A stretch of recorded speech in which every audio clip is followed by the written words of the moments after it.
హైదరాబాద్ మొట్టమొదటిసారిగా జీటీవీ వారి Zika multimedia training institute Dilsukh Nagar లో ప్రారంభించడం జరిగింది. దీంట్లో 20 సంవత్సరాల అనుభవం గల ఫ్యాకల్టీతో VFX, graphic design, video editing, 2D, 3D animation, UI and UX design courses ప్రారంభించడం జరిగింది. వీరు 100% జాబ్ అష్యూరెన్స్ తో పాటుగా ఇంటర్న్షిప్ ప్రోగ్రామ్ కూడా ఉంది. ఆసక్తి గల వారు కోర్సులో చేరగలరు. మా అడ్రస్ మెట్రో పిల్లర్ నెంబర్ 1530 దగ్గర దిల్సుఖ్ నగర్. మా అడ్రస్ మెట్రో పిల్లర్ నెంబర్ 1530 దగ్గర Dilsukh Nagar. Welcome to VVD news. ప్రజల కోసం ప్రశ్నించే గొంతులై నేను మీ సాయిస్తరంగి శెట్టి. ముందుగా ఈ రోజు ముఖ్యాంశాలకు స్వాగతం. మున్సిపల్ కౌన్సిల్ లో మార్కెట్ వేలం రగడ. కౌన్సిల్ సమావేశం నుండి వైసీపీ కౌన్సిలర్స్ బాయ్కాట్. దసరా శరన్నవరాత్రుల సందర్భంగా నంద్యాల అమ్మవారి శాలలో రాక్షస సంహారంపై నృత్య ప్రదర్శన. ప్రపంచ గుండె దినోత్సవ సందర్భంగా IME ఆధ్వర్యంలో గుండె రక్షణ కోసం నడక ప్రజా అవగాహన ర్యాలీ. తక్షణమే రోడ్డు సమస్యను పరిష్కరించి తమకు న్యాయం చేయాలని ఆటో డ్రైవర్లు సబ్ కలెక్టర్ కార్యాలయం ముందు నిరసన. హోంమంత్రి అనితకు చేదు అనుభవం. పాయకరావుపేట, రాజయ్యపేటలో ఉద్రిక్తత. హోంమంత్రిని అడ్డుకున్న మత్స్యకారులు. మూల నక్షత్రం సందర్భంగా ఇంద్రకీలాద్రికి పోటెత్తిన భక్తులు. క్యూలైన్ లో మంచినీరు తప్ప మరే సదుపాయం లేదంటున్న భక్తులు. బీజేపీ నాయకులు కంబాల శ్రీనివాసరావు అమ్మవారి ఊరేగింపుకు 50 లక్షల రథం. ఇక డీటెయిల్స్ చూస్తే నంద్యాల మున్సిపల్ కౌన్సిల్ లో గత 2 రోజుల క్రితం జరిగిన మార్కెట్ వేలం పాటలో వచ్చి కూర్చున్న vice chairman, councillor, co-option member ను బయటికి వెళ్లిపోమని కమిషనర్ బండి శేషన్న చెప్పడంతో అవమానంగా భావించిన కౌన్సిల్ సభ్యులు కమిషనర్ క్షమాపణ చెప్పాలని పట్టుబడ్డంతో ప్రభుత్వ నిబంధనల ప్రకారం యాక్షన్ లో ఉన్నవారు మాత్రమే వేలం పాటల్లో పాల్గొనాలని చెప్పడంతో కౌన్సిల్ సభ్యులు కౌన్సిల్ ఎజెండా వద్దు మాకు అవమానం జరిగిందని కౌన్సిల్ నుండి వాకౌట్ చేశారు. మార్కెట్ వేలం పాటను క్యాన్సిల్ చేయాలని డిమాండ్ చేశారు.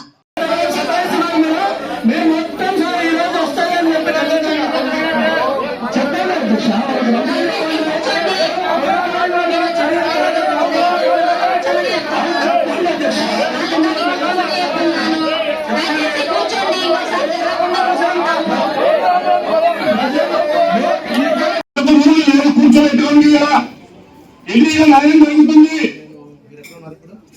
ఇది న్యాయం జరుగుతుంది. చెప్పండి అధ్యక్షంగా మేమేం చేయాలి చెప్పండి. అవసరం పనికొస్తేనే బయటకు వస్తుంటారు. ఏం చర్చ ఇంత నిరక్షణంగా చేస్తుంటే ఏం చెప్పాలి? దీని మీద క్లారిటీ ఇవ్వండి.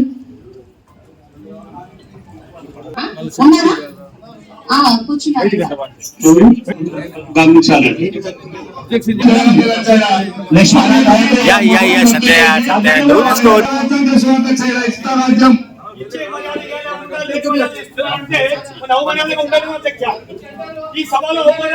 వసూలు చేసినప్పుడు వాళ్ళు చైర్మన్ మర్చిపో చెప్తారులే మీరు వసూలు చేయమని చెప్పిన రోజులు ఉండదు కమిషనర్ గారు. పన్ను అంటే ఏ పనులు ఇప్పుడు ఏదంటే చేసినామని అధ్యక్ష మార్కెట్ లో పన్ను టెండర్ వేయకుండా కూడా పన్ను వసూలు చేస్తారు అధ్యక్ష. చేసినారు లేదా మీకు తెలుసు అధ్యక్ష? మీ నోటీస్కి వచ్చినాయి కదా, ముందు దానికి సమాధానం చెప్పండి అధ్యక్ష. ఇప్పుడు టెండర్ కార్కి వైస్ చైర్మన్ కౌన్సిల్ పోయినంత మాత్రాన ఆయన పోని అనాల్సిన అవసరం లేదు. మేము పోయి చేసేది ఏముంది, ఆడ కూర్చొనేది ఏముంది? ఆడ ఊరికే కూర్చున్నాం, ఎవరెంత పడతారో అడగని కూర్చుంటారు. కానీ ఆయన టెండర్ లేకుండానే మళ్ళీ పన్నులు వసూలు చేసిన రోజులు ఉన్నాయి అధ్యక్ష. దాని గురించి సమాధానం చెప్పండి అధ్యక్ష. ముందు చెప్పమని గారితో పాటు కమిషనర్ గారికి ఉంది, కౌన్సిల్ సభ్యులు కూడా ఉందండి. దానికి అందరం ఏకీభవిస్తాం. ప్రజాప్రతినిధులు అక్కడ పాల్గొనవచ్చా లేదా అనేది మాత్రమే క్లారిటీ. దానికి మొత్తం సంపూర్ణ మద్దతు ఇస్తాం సార్ తప్పకుండా. మనకు దాదాపు మీతో ఒక టైంలో రవిచంద్ర గారెడ్డి గారు పాల్గొనడం జరిగింది. ఈవెన్ వెంకటకృష్ణ గారు ఎవరు తక్కువ మంది వచ్చారంటే చాంబర్ లో కానీ వేశారు. ఈవెన్ మా ముందరనే వేలం పాటలు కానీ వేయడం జరిగిందండి. వచ్చినప్పుడు ఒక్కొక్క కమిషనర్ ఒక్కొక్క కొత్త రూల్ అనేది కాదు, అసలు ఏంటి పద్ధతి అనేది చెప్పమని చెప్పి అడుగుతున్నామండి.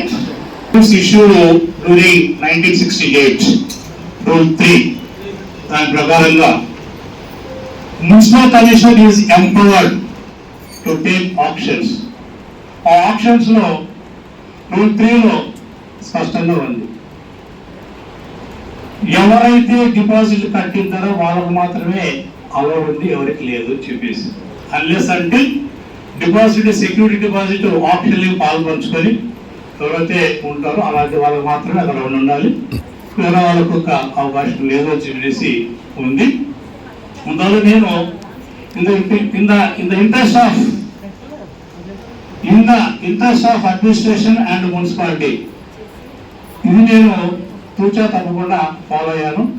ఆ టైంలో ఆక్షన్ స్టార్ట్ అయినాక గౌరవ వైస్ చైర్పర్సన్ గారు, గౌరవ వార్డు మెంబర్ గారు వస్తే వారికి నేను సవినయంగా చెప్పాను, ఆక్షన్ జరుగుతోంది, దయచేసి ఆక్షన్ జరుగుతోంది, దయచేసి ఇదైనాక మాట్లాడుకుందామని చెప్పేసి చెప్పాను. నేను దయచేసి ప్లీజ్ అని చెప్పేసి 1-4 సార్లు వారి అక్కడ మేము వచ్చి మా వల్ల ఏమైనా ఇబ్బంది జరిగిందా? అక్కడ నేను అక్కడ జై వాసవి ఆర్యవైశ్య సంఘం వారి సహాయ సహకారంతో వాసవి మహిళా కోలాట బృందం, వాసవి మహిళా మండలి అధ్యక్షురాలు తాడువాయి ఇందుమతి మరియు కార్యదర్శి కూరాకుల శోభారాణి ఆధ్వర్యంలో దసరా శరన్నవరాత్రుల సందర్భంగా అమ్మవారి శాలలో అమ్మవారు ఏ రాక్షసులను సంహరించారు అనే సంఘటనపై నృత్య ప్రదర్శన నిర్వహించడం జరిగింది. ఈ కార్యక్రమానికి ఆర్యవైశ్యులు దాదాపుగా 900 మంది హాజరయ్యారు.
या देवी सर्वभूतेषु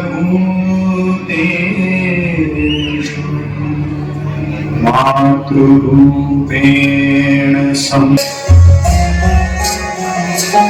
జై వాసవి.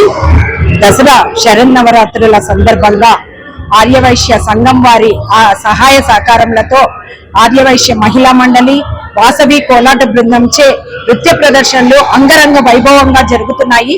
చిన్న పిల్లలతో సహా ఈసారి అమ్మవారి అలంకరణలు, అమ్మవారు 9 రోజులు ఏ శక్తి రూపాలలో ఉంటుందో ఆ శక్తి ఎవరెవరిని సంహరిస్తుందో, ఏ రాక్షసుని సంహరిస్తుందో అవన్నీ మనము నృత్య రూపకంగా ఏకదాటిగా 1 గంట సేపు నృత్యము చేయడం జరిగింది. కోలాట బృందం వాళ్ళు మాకు నేర్పించిన మాస్టర్ వచ్చేసి బాలాజీ నాయక్. తర్వాత అమ్మవార్లు 9 అవతారములు అయిపోయిన తర్వాత వాసవి మాత ఈ కలియుగంలో మన కోసము, మన ఆర్య వైశ్యుల కోసము ఉద్భవించింది. అశాంతిని నెలకొల్పకూడదు అన్న సంకల్పంతో ఆమె ఆత్మాహుతి చేసుకొని మన 102 గోత్రికులు కూడా ఆమెతో సహా ఆత్మార్పణ చేసుకున్నారు. కాబట్టి మన వాసవి మాతను మనస్ఫూర్తిగా మనము ఎల్లప్పుడూ కోరుకోవాలి. మనము మన పిల్లలకు, పెద్దలకు అందరికీ ఆదర్శంగా నిలిచింది కాబట్టి అమ్మవారిని ఎల్లవేళలా కొలవాలి అన్న సంకల్పము మనం పూనుకోవాలి. జై వాసవి, జై జై వాసవి. జై వాసవి. దసరా శరన్నవరాత్రుల సందర్భంగా శ్రీ వాసవి ఆర్యవైశ్య సంఘం సహాయ సహకారాలతో మహిళా మండలి వారు, కోలాట బృందం వారు కలిసి ఈ రోజు అమ్మవారి నృత్య రూపకంగా చేస్తా వస్తున్నారు. ఈ రోజు వచ్చేసి అమ్మవార్లు 9 అమ్మవార్లు కూడా ఒక్కొక్కరు అన్నపూర్ణాదేవిగా, చాముండి, భైరవీదేవి ఇలా 9 మంది అమ్మవార్లు చేస్తా ఉన్నారు. కాబట్టి ప్రతి ఒక్కరూ ఈ నృత్యాన్ని చూసి ఎంతగానో సంతోషిస్తున్నారు. మాకు ఈ అవకాశాన్ని కల్పించిన ఆర్యవైశ్య సంఘం వారికి ప్రత్యేకంగా ధన్యవాదాలు తెలుపుకుంటున్నాం. జై వాసవి. ప్రపంచ గుండె దినోత్సవ సందర్భంగా ఇండస్ హార్ట్ ఆసుపత్రి నంద్యాల ఐఎంఈ ఆధ్వర్యంలో గుండె రక్షణ కోసం నడక ప్రజా అవగాహన ర్యాలీ నిర్వహించారు. నంద్యాల జిల్లా ఎస్పీ సునీల్ షేరాన్ ముఖ్య అతిథిగా పాల్గొని నడక ర్యాలీని ప్రారంభించారు. ఈ సందర్భంగా ఎస్పీ మాట్లాడుతూ మితాహారం, తగినంత వ్యాయామం, పొగ తాగడం వంటి ఇతర అలవాట్లకు దూరంగా ఉండడం ద్వారా గుండెను 10 కాలాల పాటు పదిలంగా రక్షించుకోవచ్చని అన్నారు.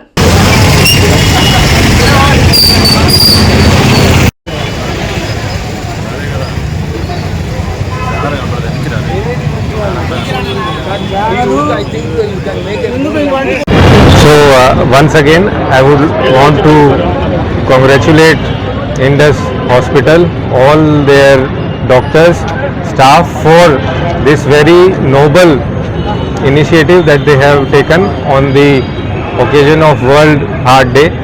So we all must take care of our health. Health should be our foremost priority, and for health already doctors కూడా ఇది చెప్పారు. మనం హెల్త్ చూసుకోవాలి అంటే we should take care of our food, we should take care of that we must do some sort of physical exercises daily, and apart from that, sleep is the third most important ingredient of this. So from media, my only message would be that each and every person, they should take care of their health, specifically heart health, and they should take care of all these factors. Thank you so much. నేను doctor Jahangir అండి, cardiologist, Indus heart institute Nandyal. So ఇవాళ 29 September world heart day సందర్భంగా Indus heart institute మరియు IMA సంయుక్తంగా so గుండె కోసం నడక అనే ఒక 2K వాక్ ప్రోగ్రామ్ ఆర్గనైజ్ చేస్తున్నాము. సో దీనికి Nandyal SP sir Sunil Sharan sir రావడం చాలా సంతోషకరం. సో మనం చూస్తున్నాం మరణాలలో గుండె జబ్బుల పర్సంటేజ్ చాలా ఎక్కువ ఉంది, మొదటి స్థానంలో ఉన్నాయి. సో వీటిని అవగాహన, గుండె జబ్బుల మీద అవగాహన కోసమే ఈ ర్యాలీ కండక్ట్ చేస్తున్నాము. సో క్రమం తప్పకుండా వ్యాయామం చేయడం, మంచి ఆరోగ్యకరమైన ఆహారం తీసుకోవడము, తర్వాత time to time regular checkups, మన కొలెస్ట్రాల్ లెవెల్స్, బీపీ, షుగరు ఇవి చెక్ చేసుకోవడం, ఇంకొకటి ధూమపానం కంప్లీట్గా ఆపేయడం లాంటి జాగ్రత్తలతో మనము మన గుండెల్ని పదిలంగా ఉంచుకుంటాము. సో ఇది అవగాహన పెంచడం కోసమే ఈ ర్యాలీ కండక్ట్ చేస్తున్నాము. ఈ ర్యాలీకి ఇచ్చేసిన మా సోదరులందరికీ, మీడియా మిత్రులకు అందరికీ ధన్యవాదాలు తెలియజేస్తున్నాను. సో ఇండస్ హాస్పిటల్ దగ్గర నుంచి మున్సిపల్ ఆఫీస్ వరకు ఈ ర్యాలీ ఉంటుంది. కర్నూలు జిల్లా ఆదోని నియోజకవర్గంలోని దానాపురం హోలగుంద రోడ్డు దయనీయ స్థితిపై ఆ ప్రాంత ఆటో డ్రైవర్లు తీవ్ర నిరసన వ్యక్తం చేశారు. ఈ రోడ్ల కోసం 60 కోట్ల రూపాయల నిధులు మంజూరైనా పనులు జరగకపోవడంపై వారు సబ్ కలెక్టర్ కార్యాలయం ముందు నిలదీశారు. రోడ్లు సరిగ్గా లేకపోవడం వల్ల అంబులెన్స్ సైతం గ్రామానికి రావడానికి నిరాకరిస్తున్నాయని తెలిపారు. ఆలూరు, ఆదోని నియోజకవర్గాల సరిహద్దుల్లో ఉన్న తమ గ్రామాన్ని ఎమ్మెల్యేలు ఎవరూ పట్టించుకోవడం లేదని ఆవేదన వ్యక్తం చేశారు. ఫోన్ చేసినా కూడా ధనాపురికి ఏ విధంగా తేవాలి పేషెంట్ని, గర్భిణి నైట్ పూట గర్భిణి నొప్పులు వచ్చినాం అనుకో మేము ఏ విధంగా తేవాలా, బండి మీద తేవాలా, ఆటోలో తేవాలా, ఎద్దుల బండి మీద తేవాలా, సమయానికి ఆ వైద్యం అందుక గర్భిణీ స్త్రీలు కూడా చాలా ఇబ్బంది పడిపోతున్నారు సార్. మాకు ప్రభుత్వం ఎంతో స్పందించి రోడ్ వేయాలి, వేయకపోతే మేము ఆమరణ నిరదీక్ష కూడా కూర్చుంటాము.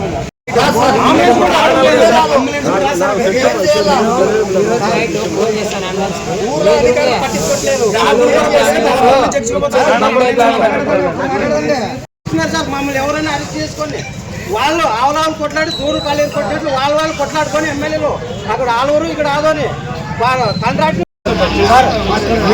చెప్పండి సార్. మీడియా ముఖంగా చెప్పండి సార్. మేము వచ్చి మన పోరాటం మనదే చెప్తాను. చెప్పండి. ధనాపురం ఉదగుంట రోడ్డుకు సంబంధించి అక్కడక్కడ బాగా డ్యామేజ్ అయింది, రోడ్డు చాలా వరకు బాగా డ్యామేజ్ అయింది. అది ఆల్రెడీ ఇంకోటి శాంక్షన్ ఇస్తామంటే గవర్నమెంట్ ప్రపోజల్ పంపించాము.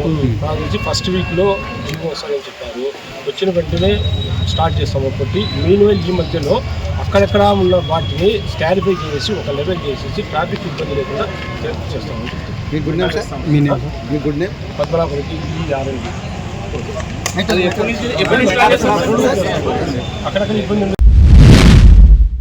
గ్రామ స్థాయి నుంచి పట్టణ స్థాయి వరకు పరిశుభ్రత విషయంలో పారిశుద్ధ కార్మికుల సేవలు అమూల్యమైనవని రాష్ట్ర న్యాయ మైనార్టీ సంక్షేమ శాఖ మంత్రి ఎన్ఎండి ఫరూక్ అన్నారు. సోమవారం నంద్యాల పురపాలక సంఘం పరిధిలోని పారిశుద్ధ కార్మికుల కోసం సఫాయి మిత్ర సురక్ష శిబిర్ కార్యక్రమంలో భాగంగా శాంతిరామ్ జనరల్ ఆసుపత్రి, వైద్య కళాశాల సహకారంతో వైద్య శిబిరాన్ని ఏర్పాటు చేశారు. ఈ వైద్య శిబిరాన్ని మంత్రి ఫరూక్ జిల్లా కలెక్టర్ జి రాజ్ కుమార్ తో కలిసి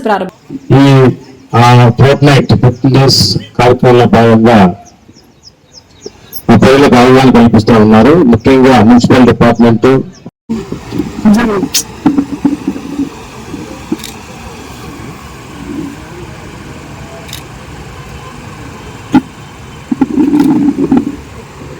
నడపాలి కదా, మంచి కార్యక్రమం జరగాలనేది. కాబట్టి ముఖ్యంగా ఈ శానిటేషన్ వర్కర్స్ కి మనం ఏం చేస్తే బాగుంటుంది ఆలోచన చేయాలా. కాబట్టి చాలా సంతోషము. ఈరోజు వారికి ఏ రకాల జబ్బులు ఉన్నాయో డాక్టర్ పరీక్ష, ఎందుకంటే డాక్టర్ వచ్చారు, అమ్మాయిలు వచ్చారు, చాలా మంది అమ్మాయిలను పరీక్షించమ్మా. వారికి కేవలం జలుబు దగ్గు కాకుండా క్రానికల్ గా ఏమైనా డిసీజ్ చూడండి, దానికి ప్రభుత్వం కూడా సంసిద్ధంగా ఉంది. సీఎం సిఆర్ఎఫ్ ఫండ్స్ కొన్ని కోట్ల రూపాయలు ఇచ్చారు. ఖచ్చితంగా అదే నేను చెప్తాను కదా, సీఎం గారు రిలీఫ్ ఫండ్స్ కూడా ఇస్తున్నారు. గవర్నమెంట్ చంద్రబాబు కూడా ఇస్తారు. అది రోజు ఇదే కార్యక్రమం. తర్వాత ఎన్టీఆర్ సేవలు, దాంట్లో మళ్ళీ కొత్త చదువు మీరు ఎన్ని ఇన్సూరెన్స్ చేస్తే 25 లక్షల రూపాయలు ప్రభుత్వం ఇస్తారని చెప్తా ఉంది. ఇవన్నీ మీరు అవేర్నెస్ క్రియేట్ చేయండి మనం. ఎందుకంటే వాళ్ళకి బాబు జీవితం వెళ్తుంటే 10,000, 12,000, 15,000 జీవితం నెలవాళ్ళకి అయిపోయిందా. చాలా మంది పిల్లలు డాక్టర్ ఉన్నారు, తల్లిదండ్రులతో కష్టపడి చదివిస్తూ ఉంటారు. కానీ వాళ్ళ బ్యాక్గ్రౌండ్ కూడా మనం వాళ్ళు చూసుకోవాలి. మా తల్లిదండ్రులు మమ్మల్ని ఈరోజు ఈ స్థాయికి తీసుకురావడానికి ప్రయత్నం చేస్తారు. రాత్రి కష్టపడి మాకు డాక్టర్ చేయాలా, ఈ వృత్తి చేయాలా. మనము కేంద్ర రాష్ట్ర ప్రభుత్వ ఆదేశాల మేర స్వచ్ఛత హై సేవ అనే కార్యక్రమము గత 15 రోజుల నుంచి కూడా మనం జిల్లాలో చేస్తున్నాం. ప్రతిరోజు కూడా ఒక థీమ్ తీసుకుని ఆ యాక్టివిటీ మనం చేస్తూ ఉంటాము, గ్రామాల్లోనూ అలాగే పట్టణాల్లో కూడా. అందులో భాగంగా ఈ రోజు మన మున్సిపల్ యంత్రాంగం అంతా కూడా మన స్వచ్ఛ సేవక్ శిబిరం ఉన్నారో వారందరికీ కూడా ఆరోగ్యానికి సంబంధించిన ఒక శిబిరం పెట్టాలి, అన్ని చెకప్స్ చేయాలి అన్న ఆలోచనతో చాలా మంచి కార్యక్రమాన్ని ఈ రోజు ఏర్పాటు చేయడం జరిగింది. దానికి గౌరవ మంత్రివర్యులు వారు రావడం చాలా సంతోషం. అలాగే మన జిల్లాలో 2 మెడికల్ కాలేజెస్ ఉండడం కూడా సంతోషం. జీజీహెచ్ అండ్ శాంతిరామ్ మెడికల్, మన Nandyal medical college and Shantiram medical college ఉన్నాయి. చాలా మంచి సేవలు అందిస్తూ ఉన్నారు. ఈ రోజు ఈ కార్యక్రమంలో శాంతిరామ్ మెడికల్ టీం అందరూ కూడా పార్టిసిపేట్ చేసినందుకు వారికి కూడా నేను అభినందనలు తెలియజేస్తూ ఉన్నాను. ముఖ్యంగా చూస్తే ఇక్కడికి వచ్చిన వాళ్ళందరూ కూడా ఎక్కువ మంది మహిళలు కనపడ్డారు. వారి ఆరోగ్యాన్ని పరంగా పెట్టి, వారి ప్రాణాలను పరంగా పెట్టి ప్రజల ఆరోగ్యాన్ని కాపాడటానికి ఎప్పుడు కూడా ముందుంటారు. అంటే మనం ఏం చేస్తామంటే మన ఇల్లు ఒక్కటే మనది. ఇంటి నుంచి చెత్త డ్రైన్ లో వేస్తాం, డ్రైన్ మనది కాదు. రోడ్డు పైన వేస్తాం, మనది కాదు. వేకెంట్ ప్లేసెస్ లో వేస్తాం, అది మనది కాదు. అంటే స్కూల్ మనది కాదు, హాస్పిటల్ మనది కాదు, వెటర్నరీ హాస్పిటల్ మనది కాదు, అంగన్వాడీ సెంటర్ మనది కాదు. అంటే ఎక్కడ చూసినా కూడా బయట విపరీతంగా చెత్త వేస్తూ ఉంటాం మనం. మన అన్న భావన ఉండదు. కానీ ఇదంతా కూడా మన ప్రజల డబ్బులతోనే కట్టించుకున్న డ్రైన్, మన రోడ్డు, మన హాస్పిటల్, మన స్కూలు అన్న భావన ఏ రోజు వస్తుందో ఆ రోజే మనం చెత్త బయట వేయడం మానేస్తాం. హోంమంత్రి అనితకు చేదు అనుభవం. పాయకరావుపేట, రాజయ్యపేటలో ఉద్రిక్తత. హోంమంత్రిని అడ్డుకున్న మత్స్యకారులు. బల్క్జాగ్ పార్క్ ను రద్దు చేయాలని మత్స్యకారుల డిమాండ్. హోంమంత్రి కాన్వాయ్ అడ్డకింత. కాన్వాయ్ ముందు బైఠాయింపు. బల్క్జాగ్ పార్క్ సమస్యపై కమిటీ వేస్తానని హామీ ఇచ్చిన హోంమంత్రి. కమిటీకి అంగీకరించని మత్స్యకారులు, పోలీసులు చెదరగొట్టే ప్రయత్నం చేసినా వెనక్కి తగ్గకుండా ఆందోళన చేపట్టిన మత్స్యకారులు.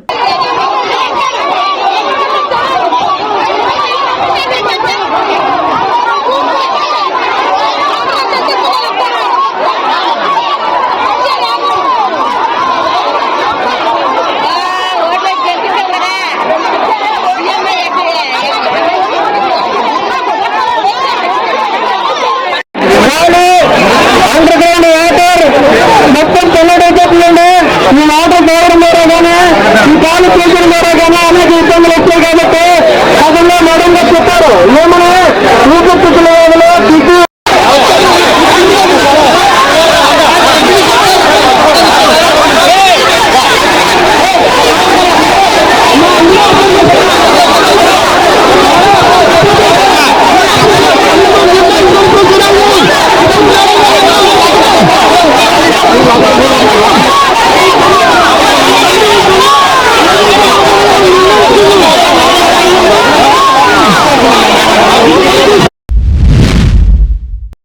నక్షత్రం సందర్భంగా ఇంద్రకీలాద్రికి పోటెత్తిన భక్తుల దర్శనానికి 7 గంటలకు పైగా సమయం. క్యూ లైన్ లో మంచినీరు తప్ప మరే సదుపాయం లేదంటున్న భక్తులు. మంచినీటితో పాటు పాలు మజ్జిగ వంటివి ఇవ్వాలంటూ ఓ భవానీ భక్తుడి ఆవేదన. దుర్గా భవానీ అమ్మవారి భక్తులుగా మేము కోరుకుంటున్నాం. దయచేసి మీరందరూ కొంచెం భక్తులకి ఏదైనా తినుబండరాలు ఏమైనా కొంచెం ప్రసాదం లాంటిది ఏదైనా పెడితే రాత్రి 1 గంటల నుంచి ఆకలితో ఉన్నాం. భవానీ మా వేసుకుని చెప్తున్నాం. మీరు చల్లగా ఉండి మమ్మల్ని కొంచెం చల్లగా మా భక్తులు కాపాడాలని కోరుకుంటున్నాం. ఇంకా అమ్మవారికి ఇంకా మంచి జరిగే అమ్మవారు కాబట్టి ఇక్కడ దాకా వచ్చాం. ఆ అమ్మవారికి ఎటువంటి కూడా నిందలు వేయకుండా వెళ్ళకూడదు అనుకున్నాం. కానీ ఆకులతో మేము చెప్తున్నాం భవానీ కొంచెం దర్శనాలు కూడా త్వరగా ఇప్పించాలని కోరుకుంటున్నాం. జై భవానీ, జై జై భవానీ. దోకవరంలో ఈ నెల 22వ తేదీన ప్రారంభమైన దేవి శరన్నవరాత్రుల సందర్భంగా అమ్మవారి భక్తులు విశ్వ హిందూ ధర్మ పరిరక్షణ రామసేన అధ్యక్షులు బీజేపీ నాయకులు కంబాల శ్రీనివాసరావు అక్టోబర్ 5వ తేదీన భారీ ఊరేగింపు కార్యక్రమానికి అమ్మవారికి 50 లక్షల రూపాయలతో అతి సుందరంగా కనుల విందు చేసే విధంగా తయారు చేయించిన రథాన్ని అమ్మవారికి ఇస్తున్నానని రామసేన అధ్యక్షులు చెప్పారు. గోకవరం ఆంధ్రప్రదేశ్లోని తూర్పుగోదావరి జిల్లా రాజమండ్రి 3 కిలోమీటర్ల దూరంలో ఉంది. గోకవరం గ్రామానికి సంబంధించి దేవీ చౌక్ ఆలయం చాలా ప్రాశస్త్యం కలిగిన గొప్ప ఆలయం అది. అయితే ఈ ఆలయానికి సంబంధించి ఎన్నో విధాలైన సేవలు చేసుకుంటూ వచ్చాను. ముఖ్యంగా అమ్మవారికి స్వర్ణ కిరీటం చేయించడంలో 14 లక్షలు ఇవ్వడం కానీ, అమ్మవారికి సలాహారం చేయించడంలో కానీ 15 లక్షల పెట్టి సలాహారం, అలాగే అమ్మవారికి బంగారు చీర కూడా చేయించడానికి సమాయత్తం అవుతున్నాం. ఇప్పుడు లాస్ట్ ఇయర్ కూడా ప్రతి సంవత్సరం 3 సంవత్సరాల నుంచి 4 సంవత్సరాల నుంచి అమ్మవారికి భారీ విరాళాలు ఇవ్వడం జరుగుతుంది. లాస్ట్ ఇయర్ 15 లక్షల రూపాయల దాకా ఖర్చు పెట్టాను అమ్మవారి కోసం. అంతకుముందు కూడా నేను 1,02 లక్షల రూపాయల విరాళాలు ఇవ్వడం జరిగింది 2023 ప్రాంతాలు. ఈ సంవత్సరం అమ్మవారికి విద్యుత్ దీపాలంకరణ కోసం దాదాపుగా 10 లక్షల రూపాయల విరాళం ఇవ్వడమే కాకుండా ఇంకా పూజా కార్యక్రమానికి వాటికి 2 లక్షల రూపాయలు ఇవ్వడం జరుగుతుంది, 12 లక్షల దాకా. ఇది కాకుండా అన్న సంతర్పణ కానీ లేదా ఆలయ కమిటీ వారు ఏదైనా లోటుపాట్లు ఉన్నట్లయితే ఆ లోటుపాట్లకు సంబంధించిన భర్తీ చేయడం కానీ నేను చేయడానికి నేను సంసిద్ధత తెలియజేశాను. అయితే ప్రతి సంవత్సరం కూడా అమ్మవారి యొక్క ఊరేగింపుకి రథాన్ని అద్దెకి తీసుకురావడం, ఒకసారి రథం దొరక్కపోవడం, చాలా ఇబ్బందులు పడటం నేను గమనించాను. ఆలయ కమిటీ వారు కూడా నాకు ఏం చెప్పారంటే, సార్ మనం రథం చేయించుకున్నామని చెప్పానని అడిగితే ఎంత అవుతుందంటే 15 లక్షల రూపాయలు అవుతుంది సార్ అని చెప్పాను. సరైన 15 లక్షల రూపాయలతో స్టార్ట్ చేశాం. కానీ నాకు మనసు ఎందుకో బాగా చేయించాలని చెప్పిన సంకల్పం కలిగింది. శిల్పి కూడా నా ఇంట్రెస్ట్ చూసి, నా ఆసక్తి చూసి ఆయన పని చేయడమే కాకుండా ఆయనతో పాటు పని వేగవంతం చేయడానికి దాదాపుగా 15 మంది శిల్పులు నియమించుకున్నాడు. ఆయన నియమించుకుని ఒక్కొక్క విభాగం ప్రకారం చేసుకుంటూ వస్తూ నవదుర్గలు, చిన్న చిన్న గున్నయ్యలు, పెద్ద పెద్ద సింహాలు, చిన్ని సింహాలు, రాజహంసలు, గోపురం, తర్వాత ఈ తంజావూరులో ఆలయాల్లో స్తంభాలు ఎలా ఉంటాయో అలాంటి పిల్లర్స్ అత్యద్భుతంగా, అసలు ఎక్కడా కూడా ఆంధ్రప్రదేశ్ లో కానీ భారతదేశంలో కానీ అంత అందమైన రథం ఎక్కడ ఉంది, అంత అందంగా రథం చెక్కడం జరిగింది. అది చాలా బాగా వస్తుంది. 4 టన్నుల టేకు, 4 టన్నుల సోమిదికర్ర, అలాగే 3 టన్నులు ఐరన్ తోటి మొత్తం 11 నుంచి 12 టన్నుల రథం, 23 అడుగుల ఎత్తు రథం. అది చూస్తే కన్నుల పండుగగా ఉంది. దానికంతా ఆల్మోస్ట్ చివరి దశకు వచ్చింది. 4వ తారీఖు నాడు ఈ శిఖర ప్రతిష్టాపన చేసి బూర్ల వీధి పోసి చాలా చేస్తారు అక్కడ. ఆ పూజ అయిపోయిన తర్వాత 5వ తారీఖు నాడు సాయంత్రం ఈవినింగ్ అమ్మవారిని నూతన రథంలో చాలా వైభవపేతంగా ఊరేగించడం జరుగుతుంది. 8వ తారీఖు నాడు అన్నసంతర్పణ కూడా జరిగే కార్యక్రమం, ఊరంతా కూడా అన్నసంతర్పణ చేసే కార్యక్రమం జరుగుతుంది. ఇలాగా అమ్మవారికి సేవ చేసుకుంటాం. నా జీవితాంతం కూడా అమ్మవారికి ఇదే విధంగా సేవ చేయాలని కోరుకుంటున్నాను. దీనికి గ్రామ ప్రజలందరూ సహాయం చేశారు. ముఖ్యంగా పోలీస్ డిపార్ట్మెంట్ వారు, మా ఎస్ఐ గారు నాగపవన్ కుమార్ గారు, మా సిఐ గారు కిషోర్ గారు, అలాగే మా డిఎస్పీ గారు శ్రీకాంత్ గారు, మా ఎస్పీ గారు మా కిషోర్ సింహం గారు, వీరందరూ కూడా చాలా అద్భుతమైన సహకారాన్ని అందజేస్తూ నాకు వెన్ను తట్టి ప్రోత్సహిస్తూ ఎటువంటి అవాంఛనీయ సంఘటన జరగకుండా చిన్న చిన్న ఇబ్బందులు వచ్చినా ఆ ఇబ్బందులు వారు తెలివితేటలతో చాకచక్యంతో దాన్ని పరిష్కరిస్తూ నాకు చాలా సహాయం చేస్తున్నారు. అలాగే ప్రింట్ అండ్ ఎలక్ట్రానిక్ మీడియా ఎవరైతే ఉన్నారో, విలేకరులు, కెమెరామ్యాన్లు కానీ, పత్రికా యాజమాన్యం కానీ, వీరందరూ కూడా నాకు చాలా సహకారం ఇస్తూ ప్రజలకి మాకు మధ్య వారధిగా నిలబడుతూ నన్ను ప్రోత్సహిస్తున్నారు. మీ అందరి యొక్క అభిమాన కృతజ్ఞతలు తెలుపుకుంటూ అందరికీ కూడా విజయదశమి శుభాకాంక్షలు తెలియజేస్తున్నాను. ఈ రోజు అమ్మవారు బ్రహ్మదేవ సమేత మహాసరస్వతీ దేవిగా, మల్లికార్జున స్వామి వారి మహాగౌరిగా ప్రకాశిస్తున్నారు. సో ఈ 2 రోజులు కూడా ఇంకా వైభవంగా నడుస్తున్నాయని కోరుకుంటూ మీ అందరి దగ్గర కలిగిస్తూ మీ కంబార్షన్ భారత్ మాతాకు జై, జై శ్రీరామ్. చూశారు కదా, ఇవి ఇవాల్టి ముఖ్యాంశాలు. మరిన్ని ముఖ్యాంశాలతో మళ్ళీ కలుద్దాం. అంతవరకు చూస్తూనే ఉండండి వివిడి న్యూస్, ప్రజల కోసం ప్రశ్నించే గొంతునాయి.